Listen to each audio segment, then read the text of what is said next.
We is live in the building, man. Hey, you guys know it's Tuesday. It's Taco Tuesday. And then we got this Taco Tuesday. You guys already know we got the Four Amigos of Cowboy content here to bring you guys your daily dose of Cowboys Uncut. Brought to you by West Coast Cowboy. Brought to you by Low Nation. Brought to you by the nefarious one himself, my boy from Landlord, Alabama, and that guy that will count your money 2 times, Mr. HTM Sports. Indeed. He counts money 2 times because he don't believe nobody can really count. Hey, man, nobody count better than him. Exactly. You know what I'm saying? Exactly. You know what I'm saying? But yo, it is that time of the morning where we bring y'all that content. So let's go ahead and do that round robin. But before I do that, actually, let's do that real quick. Real quickly, I already announced everybody, but let's pause for a minute because we ain't been on here for a couple days. And Landlord, it's the 30th, so rent is damn near due. You feel me? So I need y'all to know right now, we don't accept checks. We need money orders because checks will not be clear by the 1st. Okay? This is what I need you to do this morning. I need you to hit the share button. That's paying that rent. It's time to pay that rent, y'all. Pay it right now. Hit that share button. Listen to me. Also, it's time to play that monetary rent. What is that? I need y'all to hit that star button. Absolutely. Star button over there on Facebook. All the S's. And if you're on YouTube, if you're on the tubes of you, the one that started it all, we need you to hit that old super chat. Absolutely. You know what I'm saying? I need everybody to hit that super chat, and I need everybody to hit that star button. Now, this is what I'm going to do. My boy, I'm going to let Landlord start off today. Landlord going to say up a couple of people over there that's keeping them bills paid. Actually, he going to shout out some people that already paid the bills. These are folks that already shared and hit star. So hit it up, and after that, we'll go through the line, and then we're going to jump right into this content. Okay. Shout out to my people over here rocking with me in the trap. You know, we got all the big dogs over here today. You know what I'm saying? Shout out to Big Dallas 864, Mr. Michael Lockhart, the lunatic in the building, and Common Sense, man. I got more people watching, but they ain't said that, so they got to wait on it. You know what I'm saying? Absolutely. Indeed. And hey, man, it's your boy Henny the Moore reporting live from the liquor store. I see Regina Green over here getting drunk on the Dallas Cowboy content with me. Salute to you. Common Sense Lab said he done went to all the channels. So hey, he a real one. Salute to Common Sense Lab. GOAT level, man. Michael Jordan, man. Game 6 type stuff. Brian Kite. The flu game, man. What? No, they said they tried to poison Michael Jordan, take him out the game. So you know, like it was food poisoning game. Allegedly. Hey, Brian Kite, part of the Wrench Gang. I see you, man. Appreciate you. Michael Lockhart, part of the Wrench Gang. Hey, shout out to all y'all. And remember, you know, if you slap the shit out of an Eagles fan, man, you will receive half off all the merchandise inside of the liquor store. So please. No, they can get slapped up. You know, say just don't run them over, but you know, you can get slapped.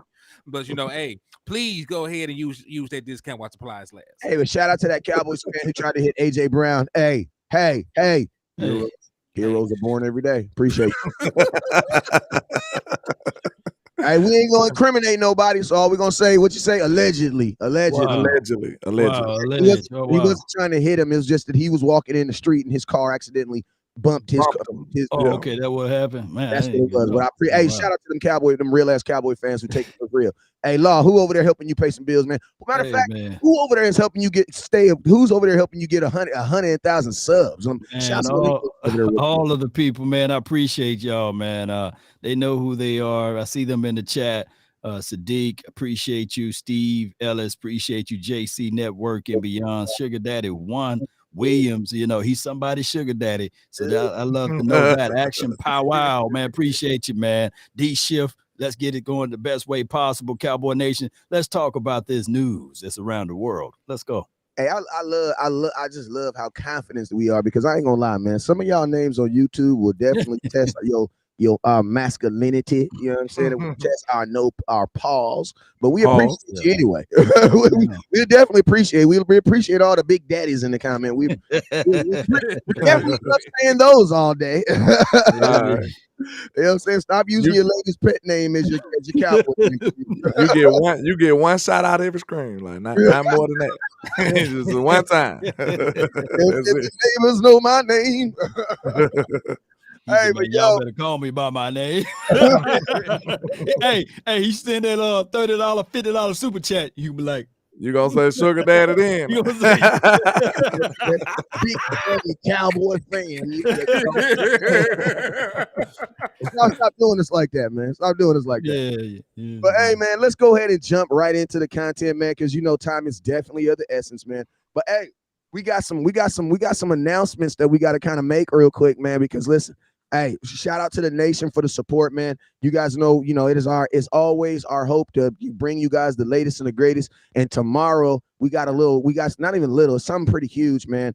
We got my guy Kelvin Joseph coming on the show tomorrow. Tomorrow, 7 p.m. Pacific time, 9 p.m. Central. That's Kelvin Joseph, Dallas Cowboys cornerback, out of by way of LSU, by way of Kentucky. Going to be stopping by the feed tomorrow at 7 p.m. So if you haven't heard already, make sure you guys tune in tomorrow. Get your notifications ready. 7 p.m. Wednesday. That's tomorrow, 7 p.m. Pacific. That's 9 p.m. Central. So we're gonna start this thing off. I want to go real quick, just run the line. You got Kelvin Joseph on the line. What do you guys want to ask? A quick question. What do y'all want? What is the question or some thoughts y'all have for Kelvin tomorrow? Then we're gonna go into some other Cowboy content before we get out of here. Let's go. All right, so for me, like my main question for Kelvin Joseph, is he really switching positions? You know what I'm saying? I want to know, is he really going to be a safety or is he just going to be a nickelbacker? It makes sort of a difference. It kind of doesn't because of the amount of big nickel that we do play. We see J-Ron Kirsch play big nickel. We see Donovan Wilson play big nickel. So, it might just be, a little vague, but, I'm really, looking forward to asking him where does he see himself, in this lineup. Does he think a position change will help him if he is changing positions? Just different things like that. Okay. Go ahead, my boy landlord, and Law, you wrap it up for us. Yeah, of course. I just want to see like Henry said, basically, is this gonna be like a versatile thing? Is he gonna be playing here and there or everywhere? Is he gonna be having a defined role in his defense? Or it's like I want to see if he's trying to man this slot corner position, or is he gonna translate all the way to safety? Because I seen some of the reps, they said on the reports I was reading, said he was getting most of the work at slot corner. So he did see some time at safety, but he still was getting majority of the work at slot corner. So hopefully that transition help him out and he can blossom into the player we hope he will be the whole time. Mm-hmm. Yeah, Law, what's your thoughts, my guy? And also, I'll tell you this right now, we're gonna on this show, I'm setting it up to have a call-in line, you know what I'm saying? Because listen to me, in 2023, content creators supporting content creators is the new vibe, you know what I'm saying? And what I've noticed is, you'll have, we did a great interview with my boy Jalen Tolbert, and we had some excellent points that came out of there, man. And what I noticed is this, we have the major networks that really didn't show no love, but then we have the underground bosses. That's what, the underground bosses of Cowboy content, you know what I'm saying? The Collegios, you know what I'm saying? The Micah Corleones, you know what I'm saying? The Cowboy content that really moved the nation, who really jumped on that and really supported us, the Law Nations, the Boss Cowboys. So this is what we're going to do, man. Tomorrow at 7, I'm also going to be building in a time, as long as I can get my call-in line working. Worst case scenario, I'll just give y'all the link and y'all just link in. I ain't even tripping. But we're going to have a time where, content creators who've supported like Law Nation, J Tuck, Boss Cowboy, a couple other guys who have really, really put some monetary gain behind what we're doing over here, to have some time too. Because I'm going to tell you this right now, we are big enough where I'm not saying we don't need the 4 network, but as long as we got guys like Law and Boss on our side, bro, we don't need them dudes. We don't need them dudes. We definitely, man, and independently, we can throw our numbers around, and it works with the big dogs all day. I can literally say, hey, we did 4 million views last month. So major networks can't walk around like we do. You know what I'm saying? So we new media, and we can say whatever we want to say over here, respectfully with what we're saying. So with all of that being said, it's good. It's good stuff that I know for sure of what we're doing is growing at a good level, respectful level, because we ain't sitting out here cheating the system. We work in the system. Ain't that right, landlord? Ain't that right, HTL? Ain't that right, West Coast? You know what I'm saying? You know what I'm saying? You can tell the way we walk. We ain't around here. You know how that goes, right? Yeah. What I wanted from Kelvin Joseph is for him to get comfortable. If people go back and listen to the previous conversation we had about Kelvin Joseph switching positions, as a defensive back is all about comfort. We want him to be comfortable. On top of that, we want him to play with a clear mind. We know the skill sets is there. I've been saying since day one, he is one of the most athletic DB on the team. He just got to see it for himself. And if he got to get switched to safety spot, there's nothing wrong with that. The Honey Badger, the dude from LSU, the previous school that he went to before he went to Kentucky, he played on the outside, but they switched him down inside. There's nothing wrong with that. We can go over to even from a safety aspect, Charles Woodson. I'm not saying that Kelvin Joseph is Charles Woodson, but he switched to playing safety. Hey, Rod Woodson switched to playing safety as well. So utilize your skill set, and just because you get moved around doesn't mean that that's the end all. It might actually elevate his game even more. Yeah, could this be our Byron Jones, the reverse style? You know what I'm saying? Could this be the reverse Byron Jones, where he was struggling at corner, where at safety and moved to the corner and became an All-Pro? Who knows? We'll have to just see how it develops. Go ahead. Yeah, and I think too, like the nation has to we gotta as a kid, if you're playing cornerback, man, and they move you to safety. In most schemes, unless you have a defensive coordinator that just knows how to, put that emphasis on playing the position, that growing where you are, like a lot of kids think that is a demotion. Right. But I'm gonna be honest with you, man. In the NFL, there's only 22 opportunities you even have to be on the field.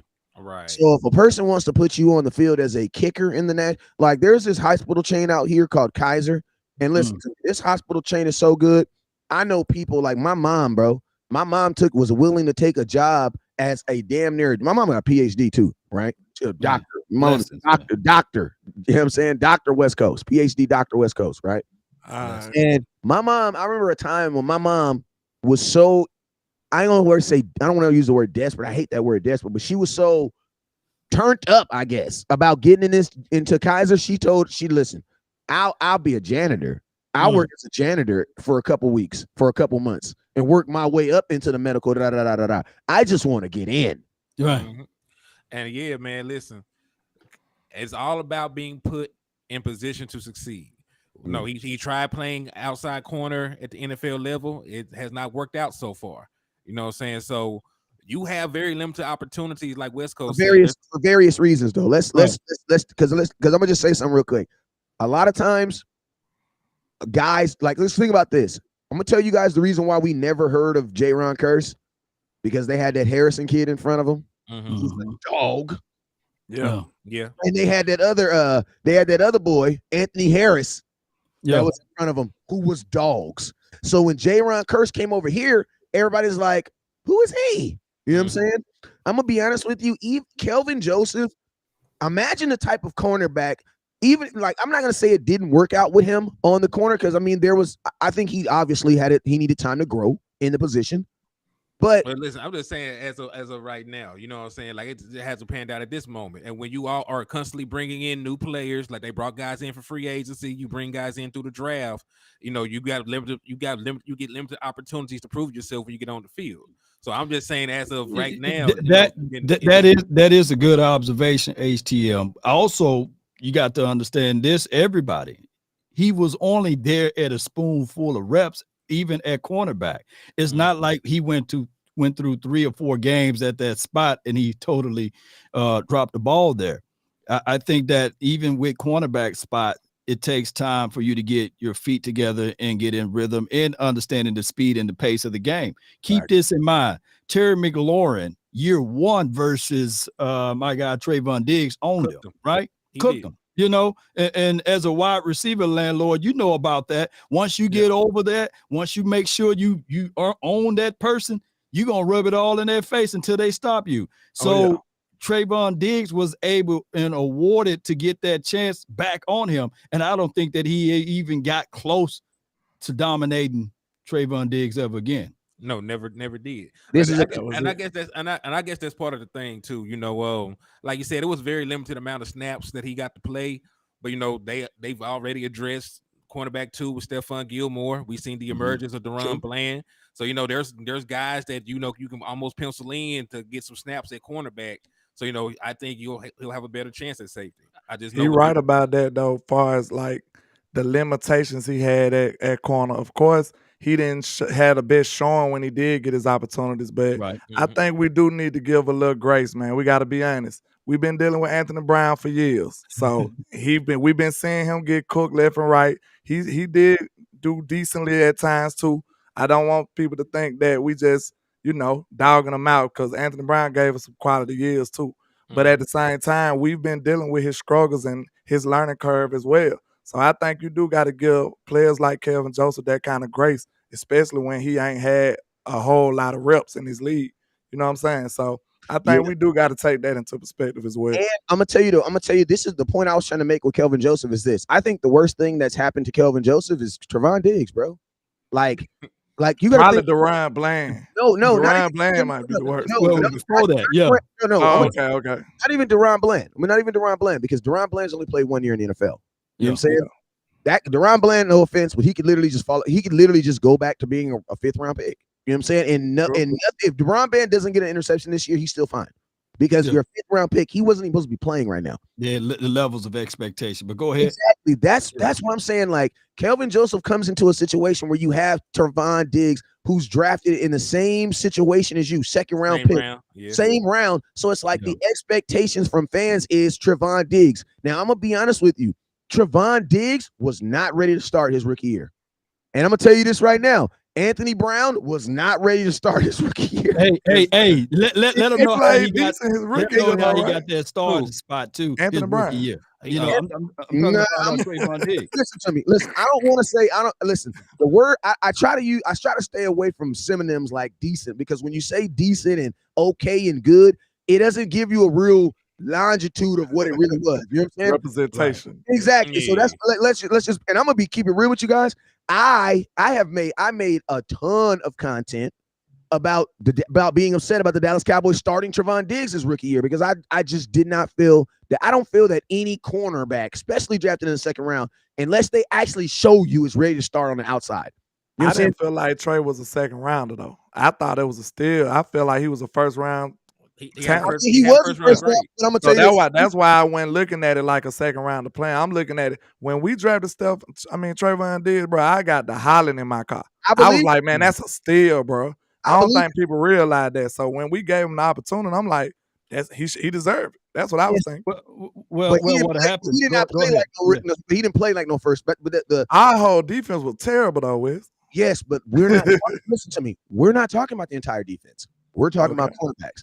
The Trevon Diggs cornerback rookie year. We can't look at the entire defense. We got to look at them 6 touchdowns he gave up. You know what I'm saying? And that's what I'm saying.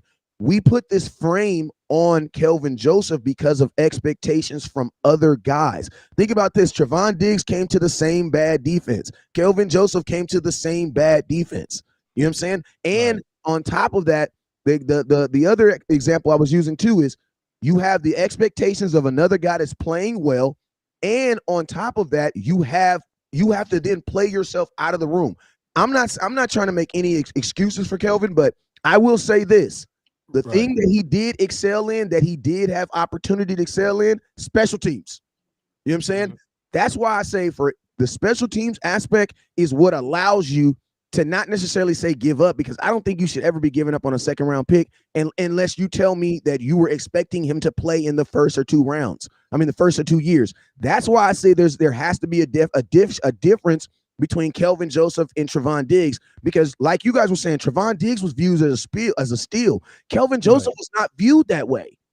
And it's because of course, the surrounding people that was available at the time. And think about this: you had the other kid. What's his name? That went to the Chargers. Asante. So you had him, and then you had the other guys that was around that pick. But when you look at Trevon Diggs, of course, we had, when we were doing our draft analysis, we had him right up there.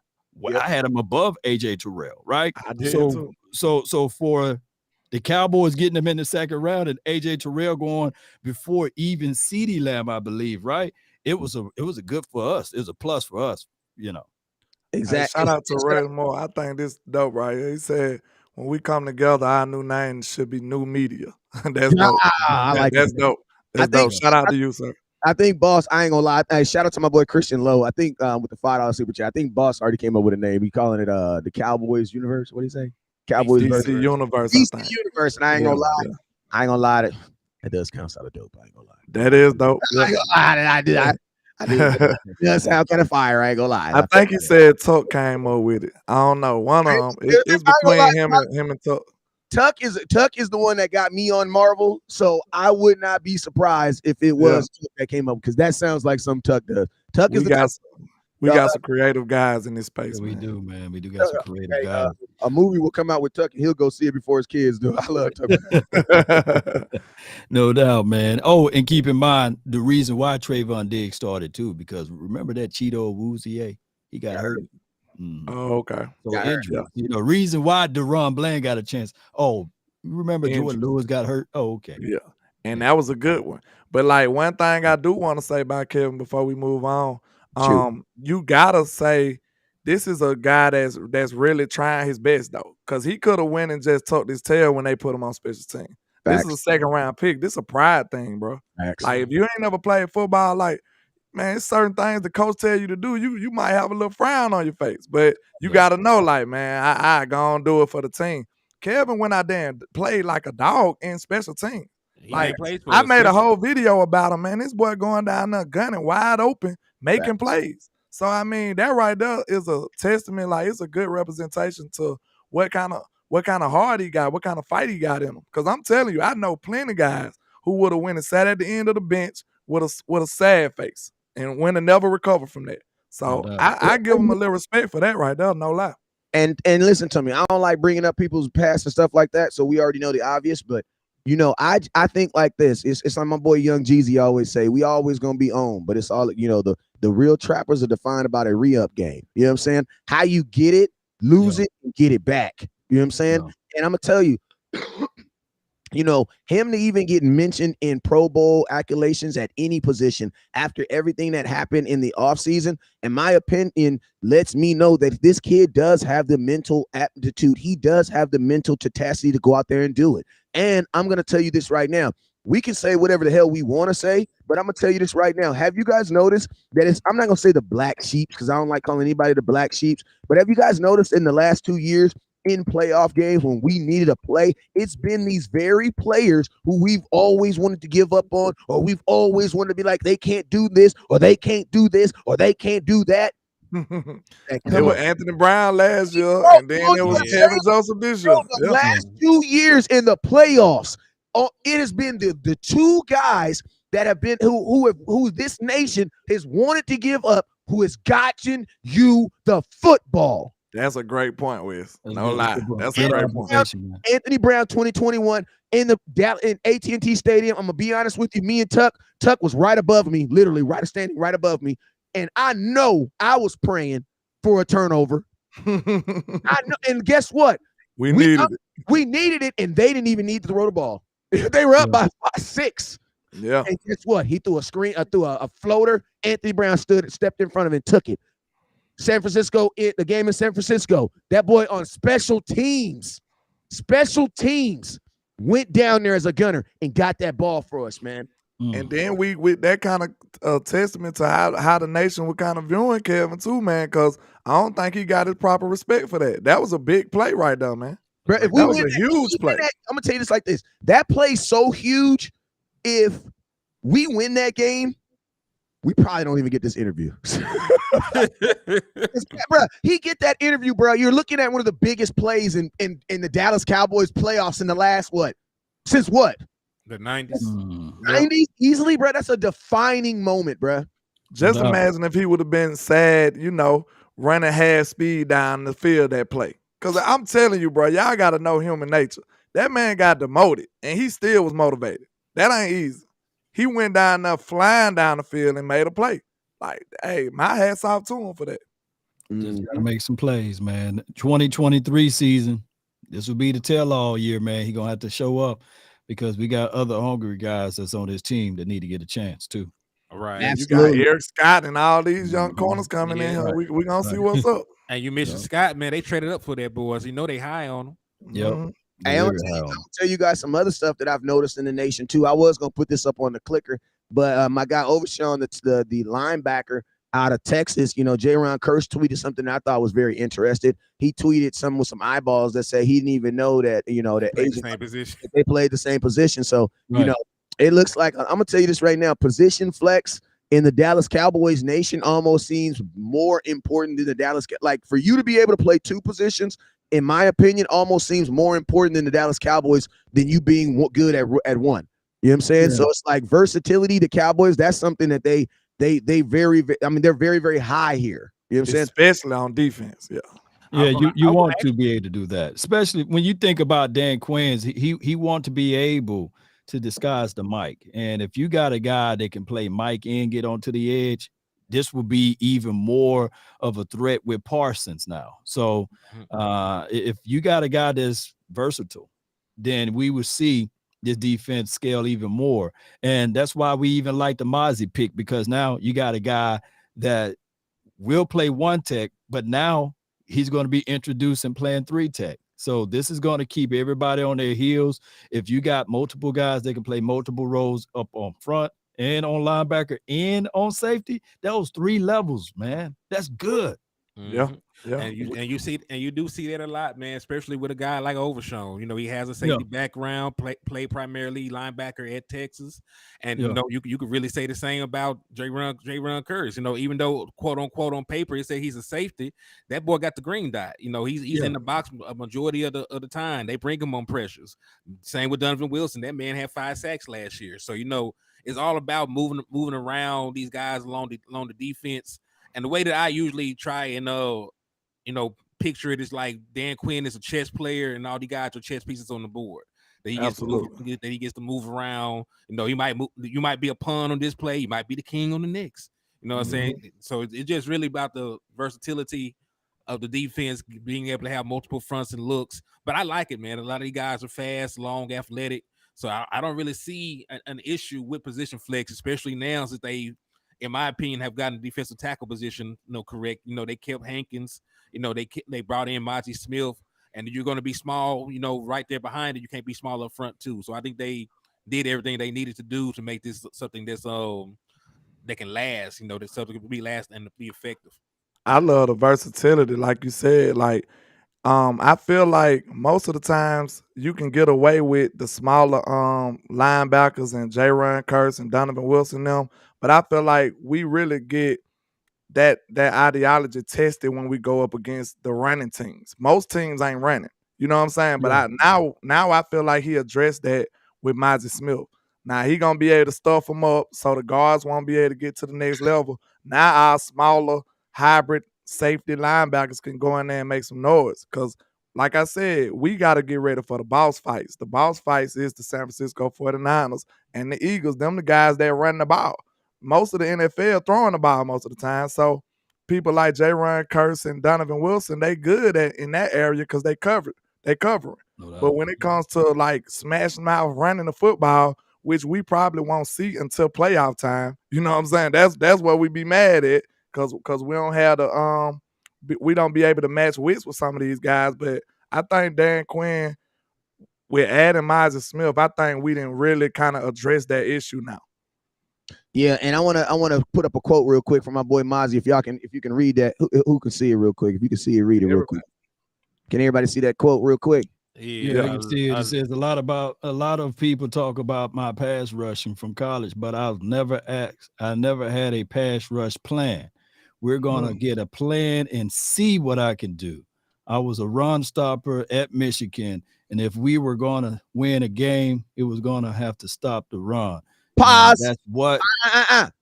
Listen, Law. Law. Focus on. No, Law. Wait, come out, Law. You ain't been to, obviously you ain't been to my pastor's church. Because I'm gonna tell you this right now. Listen to me. It's some stuff. You see when it's red in the Bible, that means Jesus talking. Okay. I need you to run that sentence back, young man, because your grade's over. Somebody's salvation. Somebody needs to hear that, Law. Okay. So you want me to rev it up just a little bit, huh? You know, I know he helped Joshua fit the battle of Jericho. He helped get off the island. Yes. Can I get an amen in the church? Amen. A run stopper. You know what I'm saying? That's what Somebody hit the organ, you know? please. And he said, Somebody hit the and if organ. we were going to win the game, amen, slap your neighbor and tell him if we were going to win the game. Yeah. I was going to stop the run. That's what I was focused on. Can I get an amen? You know? Amen. Preach it, Pastor. Preach. Wow. Now, this is Deacon West Coast. I appreciate you, Pastor Law.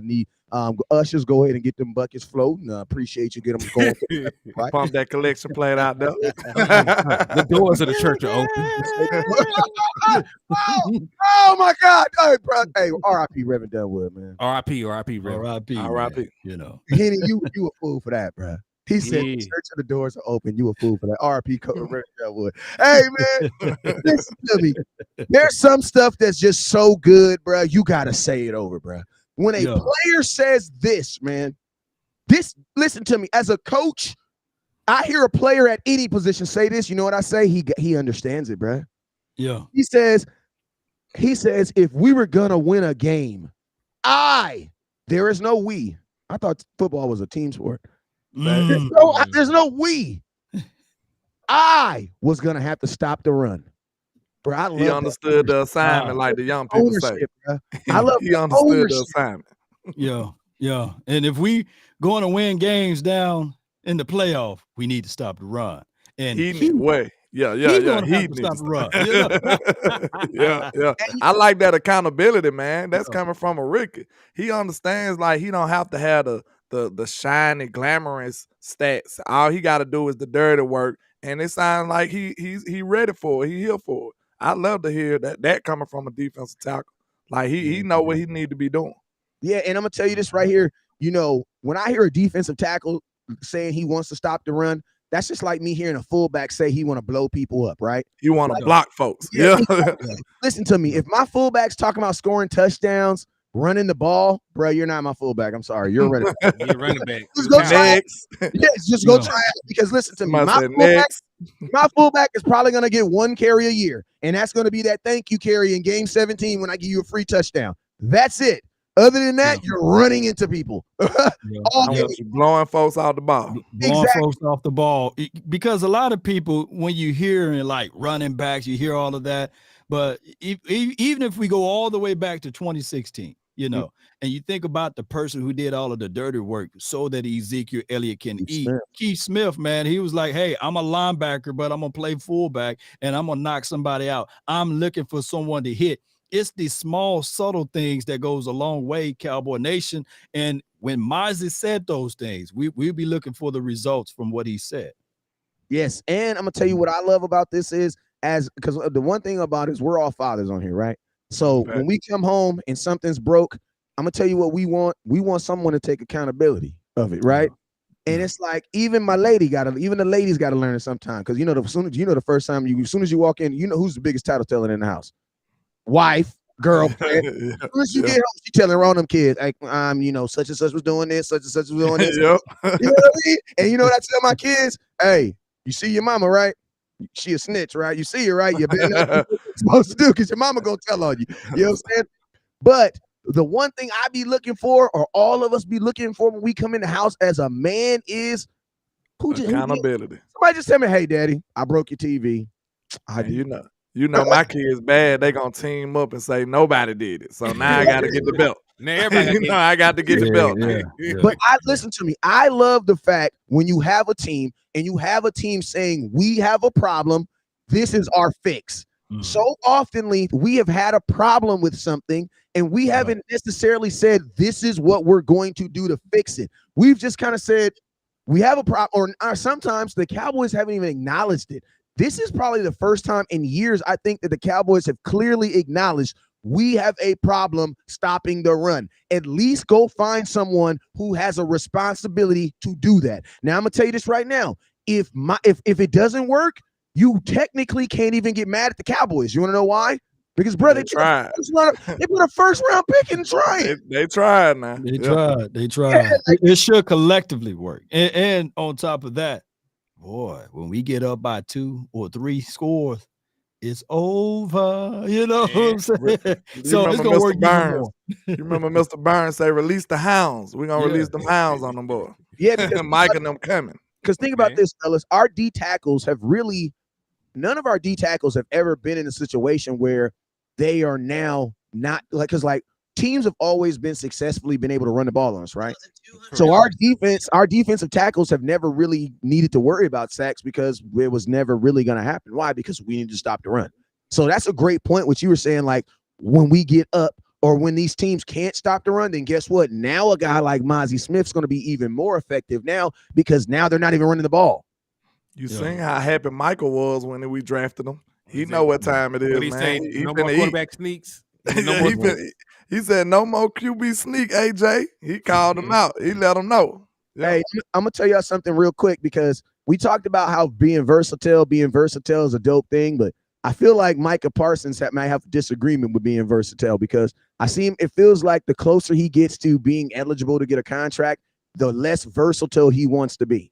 You know what I'm saying? Kind of looks like Micah Parsons wants to be a defensive end. Doesn't sound like Mike. It doesn't. Everything that I've heard and seen on video camera, everything points to Micah Parsons is trying to run it up. He's trying to run the sack number up. What are y'all thoughts?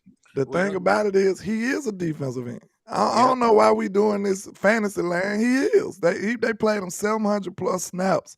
Like whether you agree how they using him or not, if we talking about reality, where he played, I use this analogy. I said, if your son was getting played 700 plus snaps at defensive end and then only 100 at linebacker, what position would you tell your son he is? He's a defensive end. Like that's just the reality of the situation.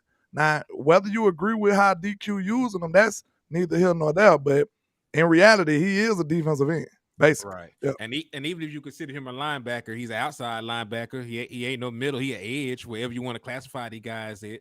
You know, you don't, a linebacker doesn't get 13 and a half sacks. If Micah Parsons was a guy, getting like 400, tackles a season or something crazy, then you could say he's a linebacker.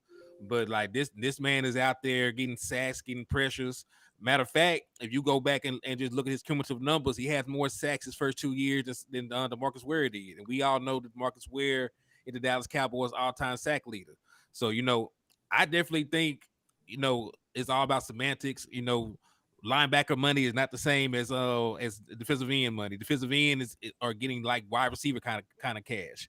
You will find only one linebacker is going to make $20 million a year this year, and that's Roquan Smith.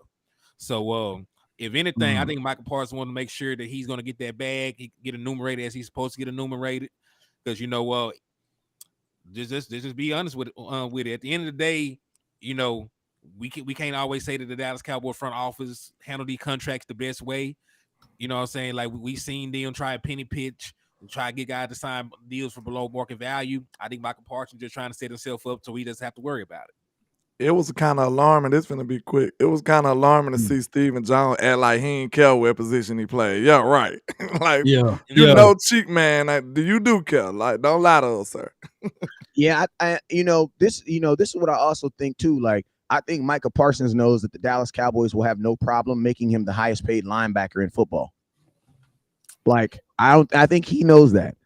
But we're gonna have to see that though. The Jones is gonna do the Joneses thing though. But keep going. Bill Jones. No, what I'm saying, think about this: if Micah Parsons is the highest paid linebacker in football, he just shorted himself. That's what I was saying. Like, it's a kind of a trick question, right? It's a trick answer, right? Michael, we're gonna make you the highest paid linebacker in football, but at the same time, you're not even going to be a top 5 paid defensive end.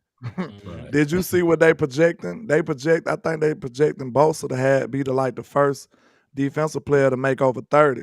And then they saying that Michael would be around like 32. So hey, I hope they what I'm saying? It matters if he's gonna be a defensive end or not. It does. And Michael don't play no type of linebacker. None. Yeah, none. Like 100 snaps. What is that? Barely 100 snaps. Yeah, and so then I can't wait to see how all of this stuff works out, man. But they still got to fry the the Diggs situation before you get to Parsons. You still got to pay Lamb. I think you still have to pay, believe it or not, Terrence Steele. Now, Parsons, trust me, when I think of Parsons, I do think of this. Let's go, man. Let's go. Yeah, let's go. Yeah. Just hearing Parsons make you want to put on the pads and play. But you got to still do your priorities first, right? You still got to make sure that you re-solidify that offensive line with Terrence Steele as well as with Lamb, with the wide receiver and Diggs. So how you think that they're going to work that out before Parsons? Well, this is the thing. You need to a priority, though. I was going to say this real quick, just so. Really should pay Dak first, and I'm going to tell you why. Just from a financial standpoint, getting an extension done with Dak Prescott will save the Dallas Cowboys anywhere between $26.2 million and $39 million against the cap next year. So you theoretically will free up enough cap space to sign all those guys and a free agent if you wanted to. You know what I mean? Point. And then you get another $10 million on June the second from Ezekiel Elliott. So the Dallas Cowboys are swimming in money. Don't let them lie to you. That's the order of operations they need to be in, though. That's a great point. That's the house note that need to be paid. And I'll tell y'all the thing about the Dallas Cowboys too is they need to stop viewing the number one thing the Cowboys need to do is they need to stop viewing Dak Prescott as all these other guys. You know what I'm saying? Because at the end of the day, Dak Prescott's contract becomes like, even if you had nobody to sign, you still need to do Dak Prescott. Like Dak Prescott, like quarterbacks need to be literally taking out of the equation of everybody else because their position is so much more important. You know what I'm saying? And so then the market's so crazy. Exactly. So it's like no matter like what you do with Diggs should have nothing to do with you do with Dak because Dak still has to get done regardless. Regardless. You know and it's like the thing with Dak Prescott is, the Cowboys restructured, which I think was crazy because instead of vying from a restructure, you should have just extended him. Why? Because you would have had more money right then. Right then. You'd have more money right then. So think about this.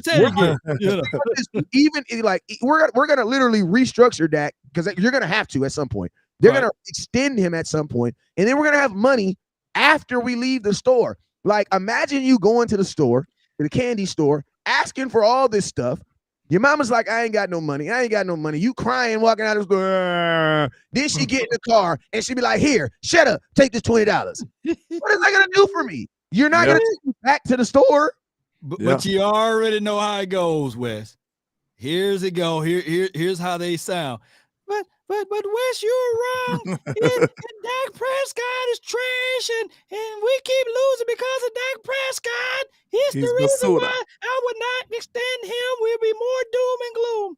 This is where I think people we need to bring it down to layman's terms for the market. Because I don't think people really be getting the idea of the market. Like I look at it like, okay, you ever bought a pair of Jordans? I don't know if y'all ever know about Jordans. They cost a certain amount. This is my point. True. They cost a certain amount. It don't matter if you like them or not. They still cost this much. You know what I'm saying? You might be in love with this pair. You might hate this pair, but they all cost a certain amount. That's the market right there in a nutshell. You're going to still have to pay $200+ for them, whether you love them or you hate them. Although you got to pay it, you got to also want it, though. That's the thing. So do the Cowboys really want Dak Prescott?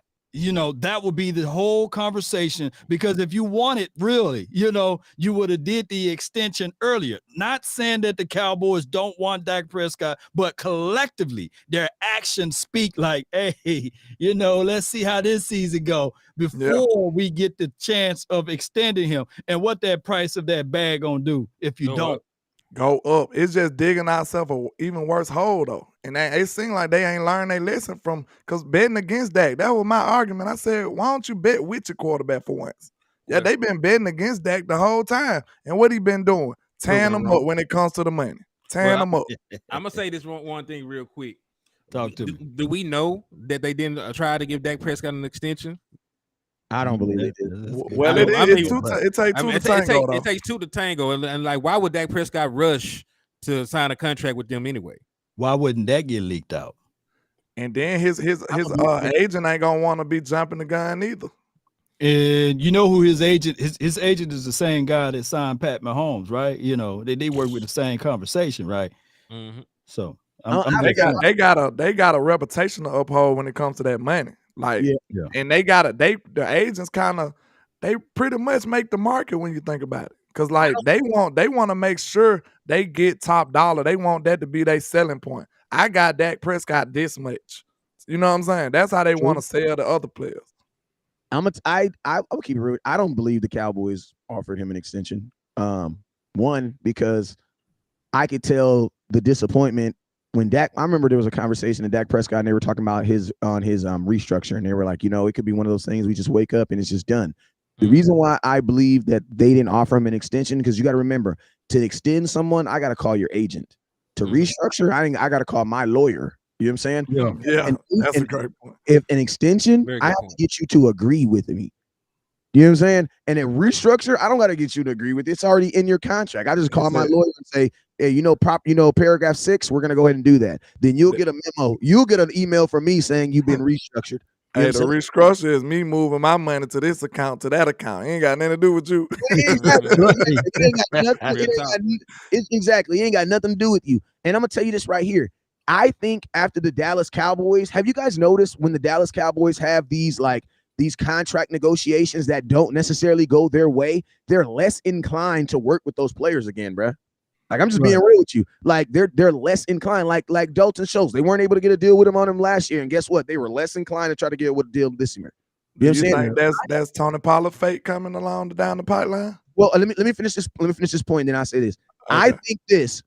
I don't think the Dallas Cowboys ever want to do a deal with Zeke's agent again, and I don't think the Cowboys ever want to do a deal with Dak Prescott's agent again. Why? Because they didn't win on the deals. Right. And Arsenal really won. Yeah. They didn't win on neither one of those deals. They didn't win on Dak's. They didn't want to make Dak. They didn't want to give Dak that money. Now, let me ask you this though, Wes, because David Cantor is D-Law's agent, and he whooped him up three times.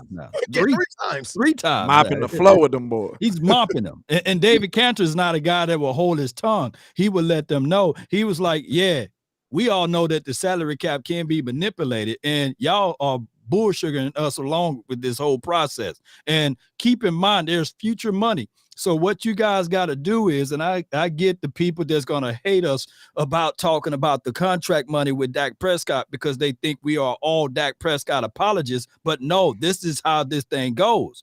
If this particular Dak Prescott get extended, it's not going to hurt because this salary cap about to do what in the next few years? Jump crazy.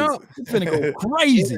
So it'll be wise for the Cowboys to go ahead and get in front of this before the other kid get his bag that plays in Cincinnati land, and before anybody else get their money, because now you will be in on the front end of it, and you can start working and utilizing Terrence Steele, because you think Terrence Steele gonna want less money than what Big La'el Collins got? Nope. Hey, shout out to Mr. Anthony Gonzalez. He says, my appreciation to Law and your channel. Congratulations on 100K, Law. Hit on Law Nation Sports, heads up. Appreciate the $20 super, man. I appreciate you. Appreciate you, man. Indeed. Appreciate you. Yeah, and I mean, I think it's, at the contracts are all solid, but I say it like this. Like, I think the number one thing that people fail to memorize is this. If you don't do it right, you don't have his skill set. Like, and I think that's like the biggest thing that it's like, that's the thing that people you don't miss it until you don't have it no more. Like when you have Dak on your team and Dak is playing quarterback, it makes you think that, every quarterback is going to play at least this good. But privilege is invisible to those who have it. I'll say this right now. As soon as you don't have it, you instantly miss it. Like, I'm going to tell you, I'm a good example. A kicker. We didn't know what the hell a good kicker was until we didn't have one. You need it. Have one. But guess what? I think since Dan Bailey's left, I think we all have a firm grasp on the importance of a kicker. I always said this. If you know your kicker's name, that means he's really, really good or he's really, really bad. There's no in between.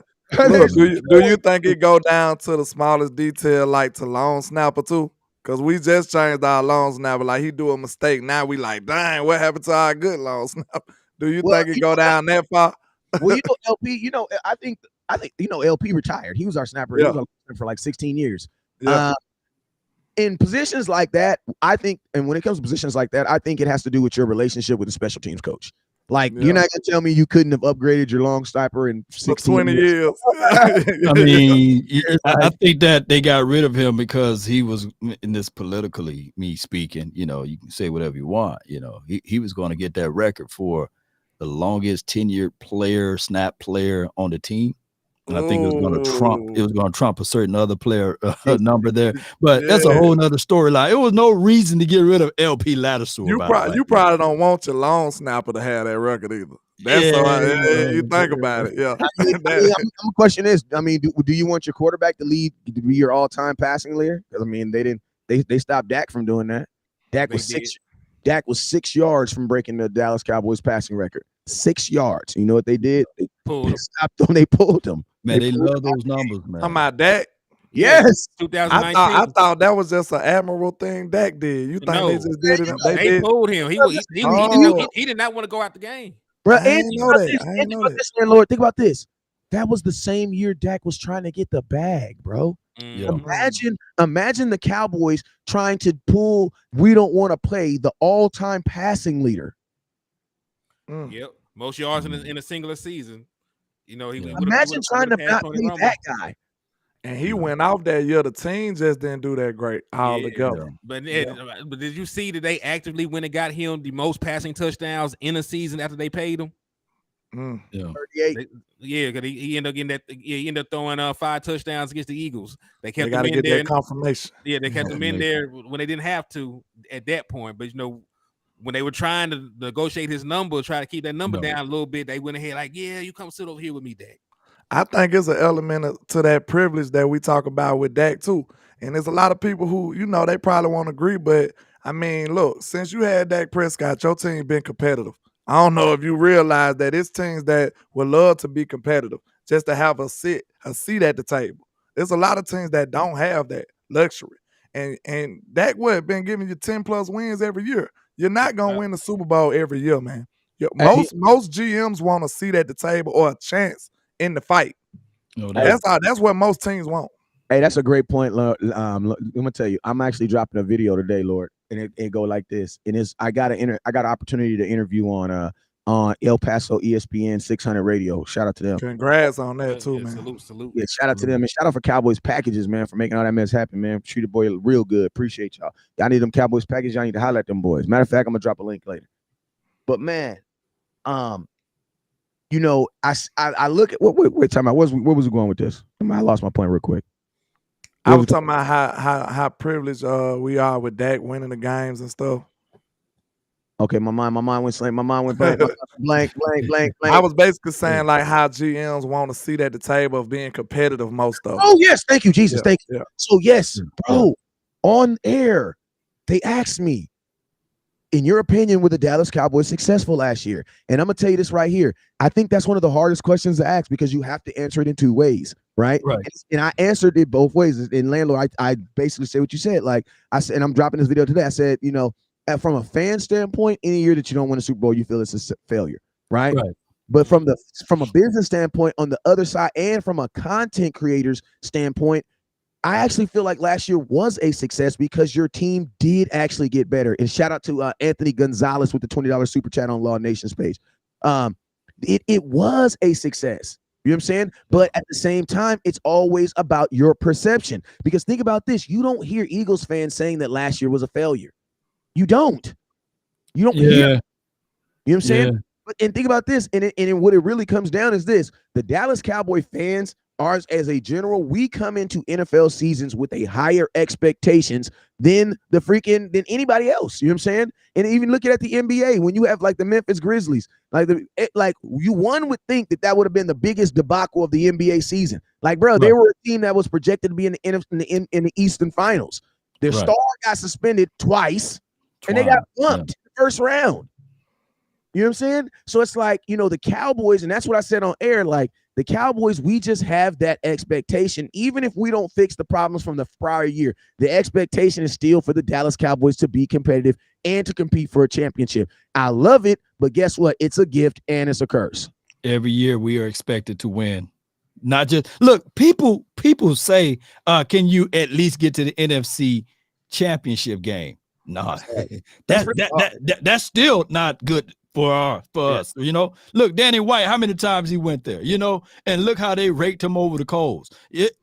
Look at Aaron Rodgers. Super Bowl, got rid of his still Super Bowl or bust. Those are levels of expectations. You know, now granted, in my lifespan, I don't know what it feels like to go to the Super Bowl and lose, you know, but I would tell you that what the Eagles been doing and talking about, yeah, they still happy because their team made it to the Super Bowl to ultimately lose and try to put that in our face. Nah, that is not considered a success story. That's still a failure, even if they made it all the way to the top. And I've been trying to tell them that, look, just because their quarterback made it, that doesn't mean that he's promised to go back. Look, man, they haven't done it. Like the last couple quarterbacks that lost their Super Bowl debut have not went back. Yeah, and he didn't make it. His team made it. Yeah. So you guys are right on the money with that, you know. So what's that chart? Did you have it HTM on the teams that made it to the Super Bowl, the first debut and never made it back? I have it here somewhere. I got it on my phone. Matter of fact, let me get. at the end of the day, the Super Bowl is the hardest. It is the hardest championship. It is the truest. It's the truest champ. It's the truest. I would say that in the World Cup, man. The World Cup are by far the two hardest trophies you can win in all of sports. And listen to me, we're not trying to put no excuses on anything, but we're trying to set realistic expectations, because I think sometimes we be killing ourselves. You know what I'm saying? Like, we be killing ourselves, like expecting, and some of this stuff, like, we allow other people's success to kind of dictate the success that's supposed to happen with current guys. Like, and I think that's how we even started this conversation off with Kelvin Joseph. Like, you know, other guys' success before them will kind of put those expectations on them. And I'm gonna tell you right now, a guy that's gonna fall into a trap is a guy named Deron Bland. Because I'm gonna tell you this right now, if Deron Bland only gets one interception this year, fans are gonna look like he fell off. Yeah. So I'm telling y'all this right now. Be prepared for that, because there's film on him now, so he may not get all the interceptions, but it doesn't matter. He fell off. Fans, man, they were saying last year, "Hey, man, Deron Bland, technically, he's better than Trayvon Diggs." I said, "Come on, man." Come on now. You know I'm huge on Deron Bland, but I ain't gonna say nothing crazy like that. That's too far. Yeah, but I think long as he have a solid year, you know what I'm saying? I think that'll be decent. You can't really expect corners to just catch interceptions that high of at that high of a clip on a regular basis. Like, you even seen Trey interceptions go down tremendously. But I just made an argument on my show that I think it might go back up this year for Trey, because you got somebody on the other side that demands respect. So hey, they might have to take more shots at Trey this year. So you know he's gonna catch them if you give him a chance. All right, so I got that list pulled up. So all these quarterbacks have lost their Super Bowl debuts, and none of them went back. So we got Stan Humphries, Neil O'Donnell, Drew Bledsoe. As we know, he went back as a backup, but not as a starter. Chris Chandler, the late great Steve McNair, Kerry Collins, Rich Gannon with the cannon, Jake Delhomme, Donovan McNabb made that one Super Bowl appearance and never went back. Matt Hasselbeck had that one good year. Rex Grossman, who we know was not a good quarterback. We know Cam Newton too. Colin Kaepernick, then Cam Newton. Matty Ice, had a chance to win Super Bowl and Super Bowl MVP in the same year, and they gave that game away literally. Jared Goff, who has switched teams since then. Jimmy Garoppolo, who has switched teams. The still young Joe Burrow, and then Jalen Hurts. I made the case. I said, for all we know, Jalen Hurts might be Cam Newton. Who knows? And Cam had him MVP. Yeah. So everybody going head over heels for it, you know what I'm saying? But you never know. That's why I told you when I did my quarterback list, longevity and, a proven track record, that kind of trumped a lot of the other stuff. Now, maybe they high right now, they trendy right now, but that don't mean that they're gonna be able to sustain that level of play. Consistency makes good quarterbacks. Yeah. Yeah. Hey, and then just to piggyback off of everything we said, like, we also got to think about this. Like, at the end of the day, when it comes down to your quarterback and making plays, Dak Prescott and you winning a Super Bowl at the end of the day, if you guys notice, it's not really even being put on these quarterbacks. You know what I'm saying? Because if you go look at the Super Bowls that Patrick Mahomes has played, even the one where he got the MVP, there was other guys that actually played more important roles in those games. Like, let's just be real, that first Super Bowl, the first Super Bowl he won, the MVP of that game should have been Damian Williams, the running back, number 26. Yeah. You know football, because that boy went off. That boy did. That boy, he went off, killing it, bro. In that game, they were down. You know what I'm saying? So it's like, I think we have to understand that one, it's not just gonna be Dak. Dak might think about this. You might just need Dak to do what he did week 1. You know what I'm saying? Have that not week 1, but have that first playoff game. Like we shouldn't have needed Dak to do the same thing 2 weeks in a row. Like at some point, football. Look at the 49ers. The 49ers. Look at the Eagles. The Eagles, they won one way versus the Giants, and then they totally won a totally different way in the damn versus the 49ers. And it's like that's what it's about. And to be honest with you guys, that's what this weekend, and I ain't gonna put too much stuff out there, but this weekend I was with a couple of Dallas Cowboy players, and I'm gonna tell you this right now. The offensive player that I was hanging out with, the guy who's gonna be on the show sometime next week, they were extremely excited about the departure of Kellen Moore. Right. And I'm telling you guys why. Because of that, what I just said right now, man. Because of what I just said right now. The mindset of going into games, man, we're going to do whatever we got to do to win a game. To win the game, man. And I'm going to love it. I'm going to love it because going into this, could we go into the postseason? It would not be, hey, this offensive coordinator is going for an interview, or this coach on the offensive side is going to be interviewing for X, Y, and Z. They're going to be locked in and focus in on winning the playoff game. They're not going to be pulled this way and that way. And it's going to be all about this offense moving efficient and also quickly. I love that interview that you guys did with Jalen, because now we will be able to see an offense that's moving with an authority and with a purpose and a reason. Yeah, he said a detailed, determined fix. And like I said, that's why I got it. When y'all did that show with Tuck, that was a great point that Jay Tuck did, man. Shout out to him, because he was like, you can tell that's coach speak. Like a player ain't just coming off the top of his head saying that like that. You know what I'm saying? A determined, detailed fix. That ain't what he's saying. That's whiteboard material right there. So that's exactly what's going across the locker room. That's the message that they drilling in their head. Yes. But shout out to Ant real quick with the 199. He says, if you love Cowboys, you should want that extended. And B Bird made a good point when we was talking about the records, the nefarious activity on the records.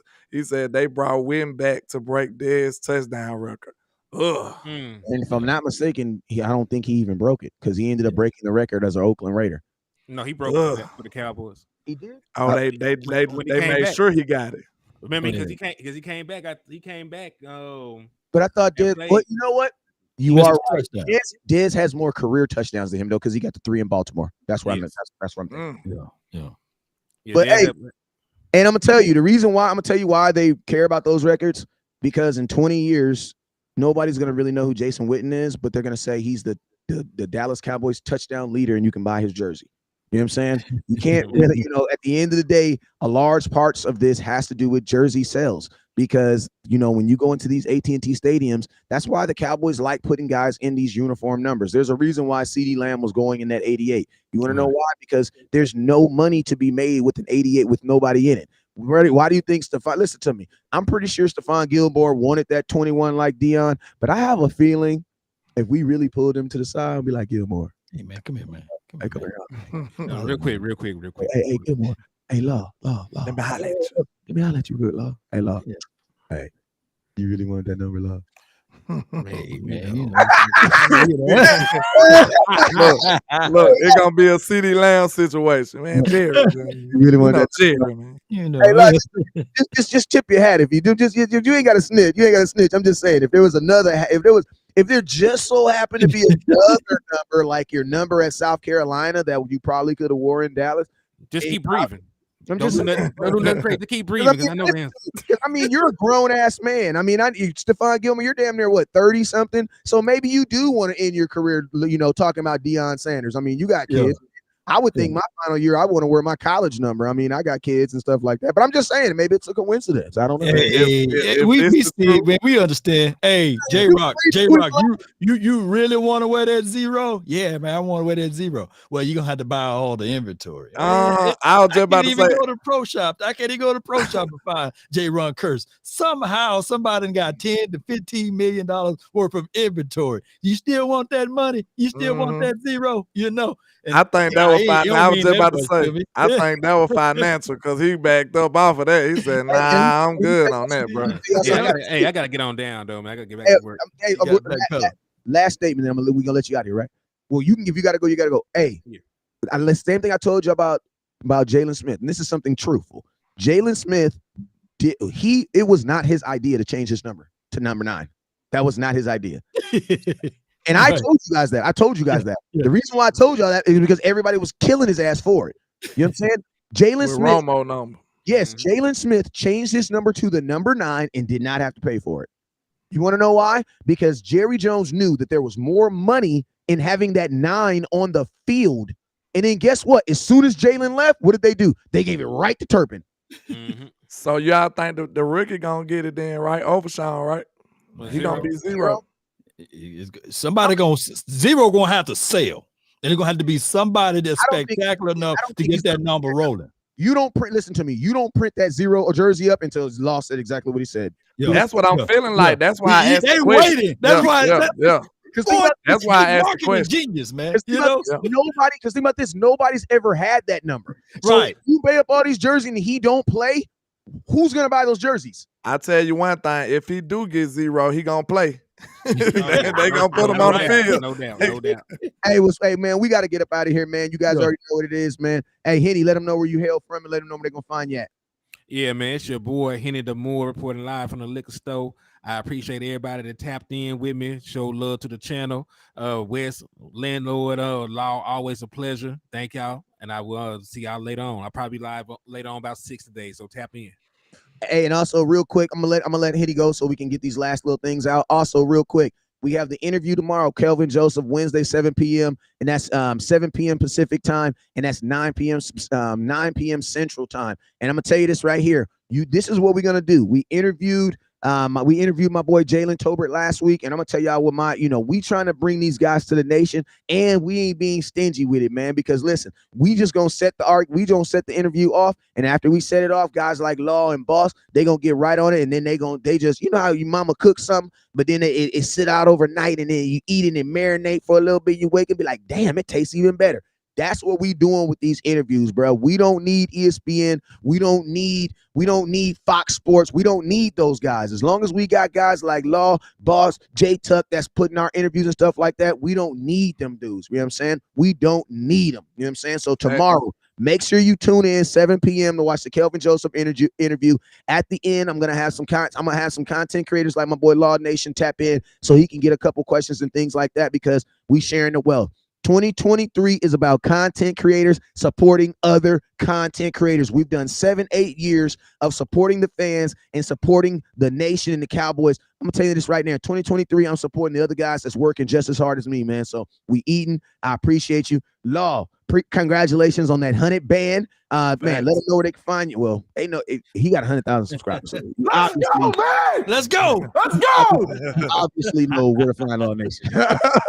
But if you don't know Law, you've been sleeping on a rock. You ain't a Cowboy fan if you don't know Law, I guess. Hey, this boy Law Nation said if you Google the Dallas Cowboys, my name coming and our names coming. I didn't even know that. I Googled it while he said it, and I was like, that boy ain't no joke. I said, this fucking Law crazy. But hey, Law, let them know when you're going live again, my boy. Hey, and will you be able to slide in on the end of that interview though? Yeah, I should be able to slide in, but tomorrow I will be live on the show with a group of ladies, and we'll be doing some good excerpt of information. And the name of their podcast is Bitches Love Bitches Talk Sports too, or Bitches Love Sports too. I love their platform. I can't believe I messed up their name like You want that. to know why? Because you know why, Law? You know why, Law? I'll try not to mess up the name. Listen to me, Law. The professionalism in you kicked in when you was trying to say their name. But you got to remember, Law, that's their name, not yours. They did it to themselves. They got a phenomenal platform, man. I can't believe I just got a hard time saying the name. You know, I only get like 3 or 4 cuss words a day. I done ran through them all. but they love sports too, man. And they got a great job, man. You know, so tomorrow I'll be doing that as well as I jump in on the tail end with y'all, man. I ain't saying, look, the thoughts of West Coast and Law Nation do not reflect the thoughts of Landlord. What you need to do, Law, what you need to do with your creative ass is you need to let them say their name, right? And then just use it as a voice drop. That's exactly what I would do, you know. You be like, you gonna tell you why I love cowboy women? Because, and then you drop it. Bitches love cowboy talk. I did not say it. Bitches love sports too. That's why. All right. Yes, sir. All right, that's nefarious though, man. We keep going. Very nefarious. Hell. But yeah, man, I go by Landlord from Alabama with the same handle on all social media. I'll probably be live tomorrow, you know, at 11 Central Time. That's around the normal time I go live. So y'all come through and holler at your boy in the Trap House. So shout out to everybody that support. I forgot. Super Friends tonight, man. It's going to be me, Louis T, Lord Brunson, and Bad Dog, man. So y'all represent Cowboy Nation. Y'all come on out and watch me whoop up on the NFC East boys over there. Yeah, and I'm going to tell y'all something real quick. Whenever y'all see a Cowboy content creator and he's doing a show versus other teams, bro, y'all listen to me. We got to show out. Bro. Like, we got to show out on the ops, man. We got to pull up. Bruh, listen to me. If he got 412 and they got 413, I need 2 of y'all to watch that show so we can have that 415. Right. Come on, we got to win every little battle, because every little battle, they listen to me. They be looking at the content like, oh yeah, we got more people watching. Right. It's competitive now. It's competitive. Yeah. Because technically the Eagles' history started in 2017. Right. Because that's all they go to. That's all they're gonna talk about. They use selective history. Even though it took them 57 or 52 years to win a Super Bowl. This is the last thing I'm gonna say about the Eagles in this show, and then we out of here. I'm gonna tell you how lame the Eagles are. Have you guys noticed that ever since they won a Super Bowl, they don't talk about that corny ass championship they used to always talk about? Yeah, the 1930s. We won no, we do have a Super Bowl. It was 1930, but as soon as they won a Super Bowl, they don't talk about that championship anymore. You notice that? I'm gonna bring that up tonight, man. I'm just, you know, what happened to those, man, when they had 3 teams in the league, man? You know, 1926, you know.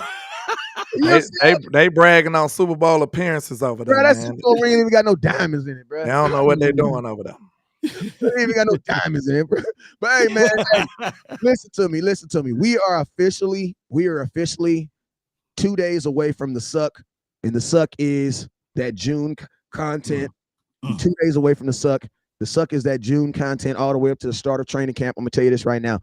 You guys need to find someone to watch, because it's about to get crazy in these Cowboys streets. You know what I'm saying? Absolutely. Jerry Jones about to go on vacation. Players about to go on vacation. It's going to get real, real slow around this piece. I'll tell you this right now. You need us more over these next 6 weeks, because some of y'all going to go crazy. Listen to me. We are officially 100 days away from the opening of kickoff. Think about this, fellas. In 100 days from today, bruh, we're going to be kicking off the NFL season, bruh. We almost there, bruh. We're almost there, bruh. We're almost there. Just don't nobody count your days in your head. Don't say them out loud. Sleep it off. We're going to get through this together. You already know what it is. Never look down because the stars up.